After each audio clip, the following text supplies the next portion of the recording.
Between May 31st and June 1st of 1921, Tulsa's prosperous African-American community, known as Black Wall Street, fell victim to one of the nation's most violent racial incidents. Sparked by an encounter in an elevator between a black man and a white woman. More than 1,200 homes and businesses were destroyed. Hundreds of people were killed and their bodies were dumped in mass graves. CBS 2's Danya Bacchus explores what happened that day on Black Wall Street and her family connection. On May 31st, 1921, a single gunshot turned into a massacre on Tulsa's Greenwood Avenue. You remember getting shot at when you ran across the street? Oh yeah, you could hear bullets singing down the street. Historian Scott Ellsworth learned what happened to my family during a 1978 interview with my great-grandfather W.D., who was 16 at the time of the massacre. Armed, my great-great-grandfather tried to protect his wife Lula, son W.D., and their home. John Williams and his son W.D., they're in this second floor window, and as the light of dawn starts to come up, this wall of whites start coming this way. They realize it's time, we've got to go. From a high-grain elevator, a machine gun fired shots. Planes flew overhead, Ellsworth says, dropping explosives. In a matter of hours, Tulsa's Black Wall Street was demolished. More than 1,000 homes and businesses looted and burned to the ground. Pictures sold as postcards show the brutal aftermath.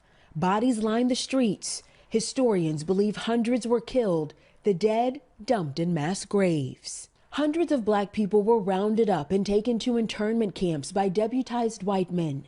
W.D. was one of the prisoners. Get on round. Hold your hands up. So he marched me around the Greenwood and Easton. There were about 50 more blacks. He was separated from his parents in the chaos. I was afraid outside because I saw him shoot a man right on the steps. He paints such a vivid picture. He does. How did you feel? I don't even know if I have the right words to describe the emotion, because I think you just immediately think about the fear that, you know, people are feeling in that moment. And then I think as a mother to think about trying to protect my child. Reading about it is one thing, but I think when you actually hear it, and you hear it from someone who you know is a part of your family, it impacts you differently.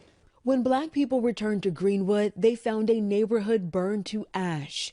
But Tulsa would soon learn the massacre didn't kill the Greenwood spirit, and to this day, the fight to rebuild continues. Danya Bacchus, CBS 2 News This Morning. Very powerful report there from Danya there, and glad CBS allowed her to do it. This is my aunt right here, Janie. Wow. There, she was inside of that Dreamland Theater that Danya's family owned the night that it was bombed. Back in 1921, she owned a salon there and was a businesswoman, very powerful, and she left Tulsa after that and vowed to never go back. She stayed away for more than 10 years, and then she eventually moved back and used to take care of me up until I was 6. She would babysit me when my mom would drop me off. My mom and dad would drop me off, but of course, missing her. And then the other person who is also a family member here is Dr. Olivia Hooker. She was one of the first, she was a part of the first group of black women to enlist in the Coast Guard. She moved to New York City.